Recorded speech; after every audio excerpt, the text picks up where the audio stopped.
మనలో చాలామంది కుక్కలకు ఆహారం పెడతారు. ఇంట్లో పెంచుకునే కుక్కలకు లేదా వీధులలో తిరిగే కుక్కలకు ఆహారం పెడతారు. అయితే కుక్కలకు ఆహారం పెడితే ఎలాంటి ప్రయోజనాలు కలుగుతాయో మీకు తెలుసా? కుక్కలకు ఆహారం పెట్టటం వల్ల మనకు 8 ప్రయోజనాలు కలుగుతాయని పండితులు చెప్తూ ఉన్నారు. సాధారణంగా మూగజీవాలకు ఆహారం పెట్టటం వల్ల మనకు మంచే జరుగుతుంది. అయితే కుక్కలకు ప్రత్యేకంగా ఆహారం పెట్టటం వల్ల ఏకంగా మీకు 8 ప్రయోజనాలు కలుగుతాయి. కుక్కలకు ఆహారం పెట్టటం వల్ల కలిగే ప్రయోజనాల గురించి తెలుసుకున్న వారికి జీవితంలో కష్టాలు రావు. ఎప్పుడూ కూడా దుఃఖం కలుగదు.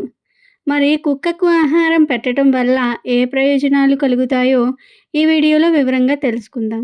అంతకన్నా ముందు మా వీడియో నచ్చితే లైక్ చేసి షేర్ చేయండి. అలాగే మా ఛానల్ని కూడా సబ్స్క్రైబ్ చేసుకొని మాకు సపోర్ట్ చేయండి. ఇక వీడియోలోకి వస్తే, పూర్వం ఒక గురువు దగ్గరకు ఒక శిష్యుడు వచ్చి ఇలా అంటాడు.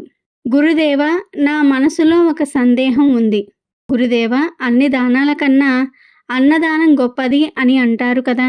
మరి అలాంటి అన్నాన్ని లేదా ఆహారాన్ని కుక్కలకు పెట్టడం వల్ల ఎలాంటి ప్రయోజనాలు కలుగుతాయి అని అడుగుతాడు శిష్యుడు. అప్పుడు ఆ గురువు, నాయన, కుక్కలకు ఆహారం పెట్టడం వల్ల 1 కాదు 8 ప్రయోజనాలు కలుగుతాయి. ఆ 8 ప్రయోజనాల గురించి మానవుడు తెలుసుకుంటే వారి జన్మ ధన్యమవుతుంది.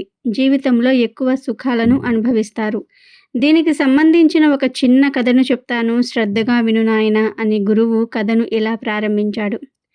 పూర్వం ఒక ఊరిలో ఒక నల్ల కుక్క ఉండేది. అది చాలా మంచి కుక్క, పైగా అమాయకమైన కుక్క కూడా. అది ప్రతిరోజు అందరి ఇంటి ముందుకు వదిలి ఆకలి బాధతో వారి వైపు దీనంగా చూస్తూ ఉండేది. కానీ దానికి ఎవరూ ఆహారం పెట్టేవారు కాదు. ఆ గ్రామంలో అన్ని చోట్ల తిరిగి తిరిగి చివరికి గ్రామం బయటకు వచ్చింది. అక్కడ దానికి ఒక ఆశ్రమం కనబడింది. ఆ ఆశ్రమంలో ఒక మహర్షి తపస్సు చేసుకుంటూ ఉన్నాడు. ఆ మహర్షి చాలా గొప్పవాడు. అతను మనుషులతోనే కాదు, పశుపక్షాదులతో కూడా మాట్లాడగలడు. ఆ మహర్షి ఆ నల్ల కుక్క చూసి ఇలా అంటాడు. ఏం జరిగింది? నువ్వు ఎందుకని గ్రామం వదిలి ఈ అడవిలోనికి వచ్చావు? ఎందుకని నువ్వు దిగాలుగా ఉన్నావు అని అడుగుతాడు. మహర్షి అంత ప్రేమగా మాట్లాడేసరికి కుక్క బోరున ఏడ్చేస్తుంది. ఏడుస్తున్న కుక్కను చూసి మహర్షి, ఏడవకు, ఏం జరిగిందో నాకు చెప్పు, నేను నీ సమస్యను పరిష్కరించగలుగుతానేమో చూద్దాం అని అంటాడు. అప్పుడు ఆ నల్ల కుక్క, ఓ మహర్షి, మీరు మహాజ్ఞానులు. మీరు సకల జీవులపై ప్రేమను చూపిస్తారు. నా బాధ మీకు తప్ప ఇంకెవ్వరికీ అర్థం కాదు అని అనుకునే నేను ఇలా వచ్చాను అని అంటుంది. అప్పుడు ఆ మహర్షి కుక్క తలను నిమిరాడు. కుక్కను తన పక్కన కూర్చోబెట్టుకొని, అస్సలు నీకు వచ్చిన బాధేమిటో నాకు చెప్పు అన్నాడు. మహర్షి దానికి ఒక రొట్టె ఇచ్చి తినమన్నాడు. ఆ తర్వాత మహర్షి కుక్కతో, అంత పెద్ద ఊరిలో నీకు తినడానికి ఒక్కరు కూడా ఆహారం పెట్టలేదా అని అడుగుతాడు. అప్పుడు ఆ కుక్క ఏడుస్తూ, మహాత్మా, నేను మీకు ఏం చెప్పగలను? మా కుక్కల బాధ గురించి. స్వామి, మా జీవితమే ఒక దురదృష్టకర జీవితము. మాకు ఇల్లు ఉండదు. సంపాదించుకొని తినటం మాకు చేతకాదు. స్వామి, ఆ భగవంతుడు మాలాంటి మూగజీవాలకు తోడుగా ఉండమని మనుషులను సృష్టించాడు. కానీ ఈ మనుషులు చాలా స్వార్థపరులు. వారు తిన్న ఆహారం మిగిలితే డస్ట్బిన్లో పడేస్తారు లేదా మరెక్కడో పడేస్తారు. కానీ మేము ఎంతో ఆకలితో అలమటిస్తూ ఉంటాము. మాకు మాత్రం కొంచెం కూడా ఆహారం పెట్టరు. మేము మనుషుల ఇంటికి, గ్రామాలకు కాపలా కాస్తాము. అయినా ఈ మనుషులకు విశ్వాసం ఉండదు. స్వామి, మేము ఈ మనుషులపై ఆధారపడి బ్రతుకుతాము. కానీ ఈ మనుషులు మమ్మల్ని ఏమాత్రం పట్టించుకోరు. అందుకే మేము ఎండాకాలంలో ఎండలో, వానాకాలంలో వానలో, చలికాలంలో చలికి వణుకుతూ బిక్కుబిక్కుమంటూ కాలం గడుపుతూ ఉంటాము. మాకు జ్ఞానం లేదు. మేము ఒకరిపై ఆధారపడి బ్రతుకుతాం. మాకు మీలాగా మాట్లాడడం రాదు. మా బాధలు ఎవ్వరూ పట్టించుకోరు. మేము అరిస్తే గోల అనుకుంటారు, ఏడిస్తే అపశకునం అనుకుంటారు తప్ప మాకు ఏ బాధ వచ్చిందో ఎవ్వరూ తెలుసుకోరు. అసలు మా గురించి పట్టించుకోరు. మాకు ఆకలి వేస్తుంది, దెబ్బ తగిలితే బాధ కలుగుతుంది. మాకు మీలాగా ఏడవటం కూడా వచ్చు. కేవలం ఈ 3 విషయాలలో మీరు సమానమే. ఆ భగవంతుడు మేము కష్టాలను అనుభవించాలనే మాకు ఈ జన్మను ప్రసాదించాడు. మేము స్వతంత్రంగా జీవించలేము. మాకు నచ్చినవి తినలేము. మేము ఖచ్చితంగా మానవులపై ఆధారపడి జీవించాల్సిందే. మనుషుల ఇంటిలో ఒక బిడ్డ జన్మించగానే ఒక వేడుకగా జరుపుకుంటారు. కానీ మేము జన్మిస్తే ఎవరు సంతోషిస్తారు? నేను పుట్టినప్పుడు నేను పడుకున్న ప్రదేశం చాలా వెచ్చగా, మృదువుగా ఉంది. ఆ సమయంలో అస్సలు చలి పెట్టేది కాదు. అప్పుడు నేను అనుకున్నాను, నేను ఏదో గొప్ప ఇంట్లో పుట్టాను. మా అమ్మ నాకు గొప్ప ఇంటిలో జన్మనిచ్చింది అని అనుకున్నాను. కానీ నేను కళ్ళు తెరిచి చూస్తే అప్పుడు అర్థమైంది, నా తల్లి నాతో పాటు పుట్టిన నా 4 అన్నలను తన గుండెపై పెట్టి పడుకుంటుంది. మేము మొత్తం 5గురం. నేను అందరికన్నా చిన్నవాడిని, నల్లవాడిని. మిగిలిన మా 4 అన్నలు తెల్లగా ఉన్నారు. 2 రోజుల తర్వాత మా తల్లి మమ్మల్ని వదిలి ఆహారం కోసం బయటకు వెళ్ళింది. మీకు తెలుసా స్వామి, మా అమ్మ ఆహారం సాధించడానికి చాలా కష్టపడేది. ఒక్కోసారి ఆహారం దొరికేది, ఒక్కోసారి ఆహారం దొరికేది కాదు. మా అమ్మ చక్కగా ఆహారం తింటే మా అమ్మకు బలం వస్తుంది. దానితో మాకు కడుపు నిండా పాలు ఇచ్చేది. కానీ స్వామి, మా అమ్మకు ఆహారం దొరకటం చాలా కష్టంగా మారింది. అందులోనూ నేను పుట్టింది వర్షాకాలం. వానలు ఎక్కువ పడటంతో మేము ఉన్న చోటుకు బాగా నీరు వచ్చేసింది. మా అమ్మ మమ్మల్ని వదిలి బయటికి వెళ్ళలేకపోయింది. దాంతో మాకు 2 రోజులు ఆహారం లేదు. ఆహారం లేక చలికి వణుకుతూ మా అన్నలు 3 చనిపోయారు. మా అన్నలు చనిపోవటంతో మా అమ్మ చాలా ఏడ్చింది. కానీ ఎవ్వరూ మా బాధను పట్టించుకోలేదు. ఇక చివరిగా నేను, మా చిన్న అన్న, అమ్మ మిగిలాము. మేము చాలా బాధపడ్డాము. ఎందుకని భగవంతుడు మాకు ఇన్ని పరీక్షలు పెడుతున్నాడు అని. ఇక కొన్ని రోజుల తర్వాత మా అమ్మతో పాటు నేను, మా అన్నయ్య కూడా ఆహారం వెతకడానికి వెళ్ళాము. ఈ మనుషులకు మాలాంటి చిన్న జీవాలను చూసి జాలి కూడా కలుగలేదు. అప్పుడు కూడా మా అమ్మకు ఆహారం పెట్టలేదు. మీకు తెలుసా స్వామి, మా అమ్మ గ్రామాన్ని చాలా బాగా సంరక్షించేది. ఎవరైనా కొత్తవారు వస్తే వారిపై అరిచేది. పొలంలోకి ఏ జంతువులు రాకుండా చూసుకునేది. మా అమ్మ వల్ల ఇతర గ్రామాలలోని కుక్కలు మా గ్రామంలోనికి వచ్చేవి కావు. ఇంతలా గ్రామాన్ని కాపలా కాసిన మా అమ్మకు కనీసం ఒక్కరు కూడా ఆహారం పెట్టేవారు కాదు. మా అమ్మ ఎలాగైనా సరే ఆహారం సంపాదించాలని చాలా కష్టపడేది. కొందరు మా అమ్మను కొట్టేవారు కూడా. అలా ఒకరోజు మా అమ్మ మా ఆకలి బాధను చూసి తట్టుకోలేక ఒకరి ఇంట్లోకి వెళ్ళి వాళ్ళు వండుకున్న రొట్టెను తీసుకొని బయటకు వచ్చింది. అది చూసి ఆ ఇంటిలోని వారు, చుట్టుప్రక్కల వారు మా అమ్మను కొట్టారు. మా అమ్మ ఆ దెబ్బలను భరించి మా కోసం ఒక రొట్టెను తెచ్చింది. మా అమ్మ కష్టాన్ని చూసి మేము బాగా బాధపడ్డాము. ఒకరోజు మా గ్రామంలో ఒక సేటు తనకు బాగా లాభాలు వచ్చాయని భోజనాలు పెట్టించాడు. భోజనాలు తయారు చేసే వద్దకు మా అమ్మ వెళ్ళింది. అక్కడ భోజనం తయారు చేసేవారు మా అమ్మపైకి కర్ర విసిరారు. దాంతో మా అమ్మకు గాయమయ్యింది. కొంచెం సమయమైన తర్వాత అందరికీ భోజనం వడ్డించారు. మా అమ్మ ఆకలి తట్టుకోలేక భోజనాలు తయారు చేసిన ప్రదేశంలోనికి వెళ్ళింది.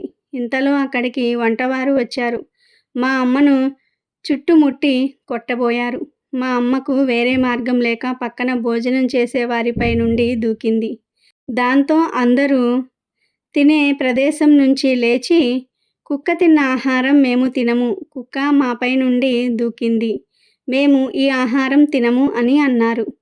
ఇంతలో కొందరు వచ్చి, ఆ కుక్క ఏ ఆహారం తినలేదు, ఇంకా మీ ఆహారం కూడా ఆ కుక్క తినలేదు, దాని కాలితో తొక్కలేదు, మా వాళ్ళు పెట్టిన కంగారుకు అది బెదిరిపోయిందే తప్ప అది చాలా మంచి కుక్క. అయినా నగరంలో కుక్కలకు స్వయంగా వారి చేతులతో ఆహారం పెడతారు, వాటితో చక్కగా స్నేహం చేస్తారు, మనలాగా కుక్క కనిపించిన వెంటనే కొట్టరు అని అన్నారు. కానీ గ్రామంలో కొందరు మాత్రం మాకు ఈ ఆహారం వద్దు అని చెప్పి వెళ్ళిపోయారు. దాంతో చాలా ఆహారం వృధా అయిపోయింది. అప్పుడు మాయమ్మ తరపున మాట్లాడిన వారు ఆ సేటు వద్దకు వచ్చి, పోనీలేండి, వారు తినకపోతే ఏమయ్యింది? మన గ్రామంలో చాలామంది పేదవారు ఉన్నారు, వారికి ఆహారం పెడతాం, మీరు బాధపడకండి అని చెప్పి ఆ సేటు తయారు చేసిన ఆహారాన్ని పేదవారికి పంచిపెట్టారు. అయితే ఒక వ్యక్తి మా అమ్మను చూసి జాలిపడి ఆ ఆహారం పెట్టాడు. మా అమ్మ చాలా రోజుల తర్వాత మంచి ఆహారం తిన్నది. ఇంతలో సాయంత్రమైంది. మా అమ్మ అలసిపోయి నిద్రిస్తుంది. అప్పుడు ఆ సేటు ఒక కర్రను తెచ్చి మా అమ్మను కొట్టటం మొదలుపెట్టాడు. మా అమ్మ అరుపులకు గ్రామంలోని వారంతా కూడా వచ్చారు. అలా మూగజీవాలని హింసించటం తప్పు. అయినా మీ ఆహారం ఏమీ వృధా అవ్వలేదు సేటుగారు. ఇప్పుడు ఎందుకని ఈ మూగజీవాన్ని మీరు బాధపెడుతూ ఉన్నారు అని అడిగారు. అయినా ఆ సేటు మాట వినకుండా మా అమ్మను కొట్టాడు. అప్పుడు ఒక వ్యక్తి, మీరు ఇలానే ఈ కుక్కను కొడితే పోలీసులు వచ్చి మిమ్మల్ని అరెస్ట్ చేస్తారు. మీ ఇంటికి మీరు వెళ్తారా లేదా పోలీసులకు ఫోన్ చేయమంటారా అని అంటాడు. దాంతో ఆ సేటు వెళ్ళిపోయాడు. మా అమ్మ కుంటుకుంటూ మా వద్దకు వచ్చి జరిగిందంతా కూడా చెప్పింది. అప్పుడు మేము అనుకున్నాము, మేము ఏ జన్మలో ఏ పాపం చేశామో, కనీసం మాకు తినడానికి తిండి కూడా దొరకటం లేదు అని బాధపడ్డాము. మళ్ళీ ఇలాగే ఒక సంఘటన జరిగింది. ఒక సాధువు తీర్థయాత్రలు చేస్తూ మా గ్రామంలోనికి వచ్చి ఒక చెట్టు క్రింద కూర్చొని రొట్టెలు తయారు చేసుకుంటున్నాడు.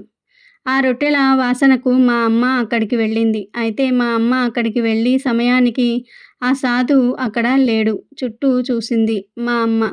ఎవరూ కనిపించకపోయేసరికి మా అమ్మ అక్కడ ఉన్న రొట్టెలను తినబోతూ ఉంది. ఇంతలో సాధువు వచ్చాడు. అయ్యో, నా ఆహారం అని గట్టిగా అరిచాడు. సాధు అరుపులకు కొంతమంది జనం వచ్చారు. ఏమయ్యింది అని అడిగారు. అప్పుడు సాధువు, నేను 2 రోజుల నుండి ఉపవాసం ఉన్నాను. ఈరోజు ఆహారం తిందాం అనుకుంటే ఈ కుక్క వచ్చి నా ఆహారం తినేసింది. నేను మంచి నీరును తెచ్చుకోవడానికి పక్కకు వెళ్ళాను. అయినా ఇందులో నాది కూడా తప్పు ఉంది. ఆహారాన్ని ఇలా వదిలివేయకుండా ఒక పాత్రలో పెట్టి ఉంచాల్సింది అని సాధువు బాధపడ్డాడు. అప్పుడు ఆ వ్యక్తులు, ఇందులో మీ తప్పేమీ లేదు. ఇలాగే మొన్న కూడా సేటుగారి భోజనాలను పాడు చేసింది ఈ పాడు కుక్క అని కొట్టబోయాడు. ఇంతలో సాధువు అడ్డుకున్నాడు. మా అమ్మ అక్కడి నుండి పారిపోయింది.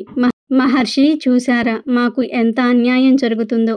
మాకు మనుషులు ఆహారం పెట్టరు. పోనీ దొరికింది తిందాం అన్నా కూడా ఏ ఆహారం ఉండదు. కానీ అందరూ మమ్మల్ని కొట్టడానికి వచ్చేస్తారు. మేము మనుషులకు ఎన్ని విధాలుగా సహాయం చేస్తాము. అయినా ఈ మనుషులు మాపై కనీసం జాలి కూడా చూపించరు. ఆ భగవంతుడు మా జీవితాలకు ఎందుకు ఇంత కష్టాలను ఇచ్చాడో అర్థం కావటం లేదు.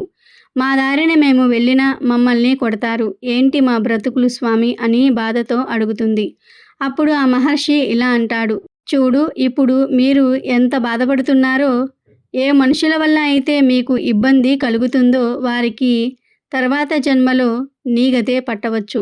చెప్పలేం.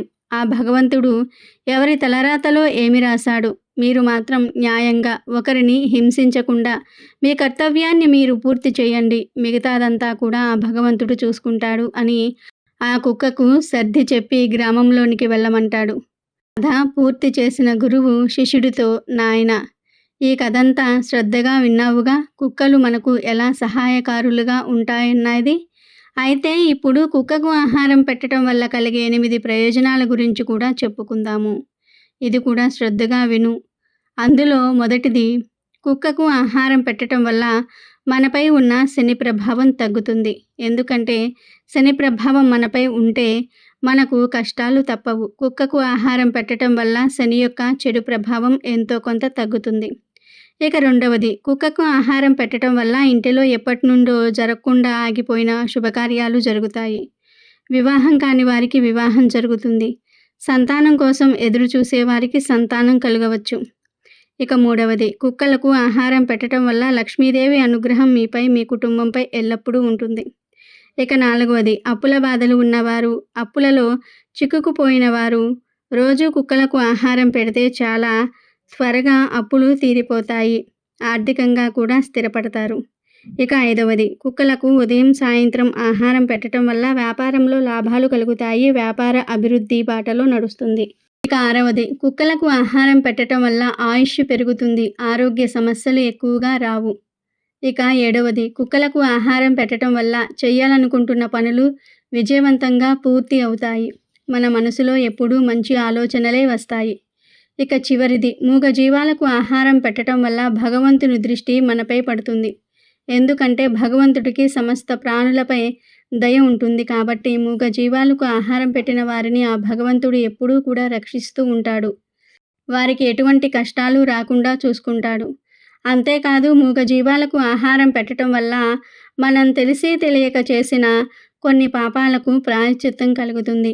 అలాగే అమాయకమైనటువంటి కుక్కలను ఎవరైతే హింసించి బాధపెడుతూ ఉంటారో వారు జీవితాంతం ఏదో ఒక తెలియని బాధతో చింతిస్తూనే ఉంటారు. జీవితంలో మనశ్శాంతి ఉండదు. ఎవరైతే గాయపడిన కుక్కకు సహాయం చేస్తారో, ఆపదలో ఉన్న కుక్కను కాపాడుతారో వారిపై తదాస్తు దేవతల అనుగ్రహం ఉంటుంది. కాబట్టి శిష్య, కుక్కలను ప్రేమించకపోయినా పర్వాలేదు, వాటిని చేరదీయలేకపోయినా పర్వాలేదు కానీ వాటిని బాధ పెట్టవద్దు. కుక్క మీ వద్దకు వచ్చినప్పుడు మీ వద్ద ఏదైనా ఆహారం ఉంటే దానికి పెట్టండి. కుక్కలు చాలా కృతజ్ఞతను కలిగి ఉంటాయి అని గురువు శిష్యుడితో చెప్పాడు. కాబట్టి ప్రతి ఒక్కరూ ఇంట్లో పెంచుకునే కుక్కలను, వీధిలో తిరిగే కుక్కలను బాధ పెట్టకుండా ఉండండి. మీరు వండుకున్న పదార్థాలలో ఎంతో కొంత ఆహారం వాటికి పెట్టండి. ఎప్పటికైనా అవే మీకు రక్షణగా ఉంటాయి. మరి ప్రతి ఒక్కరూ కుక్కలకు ఆహారం పెట్టి ఈ 8 ప్రయోజనాలను పొంది ఆనందంగా జీవించండి. ఓ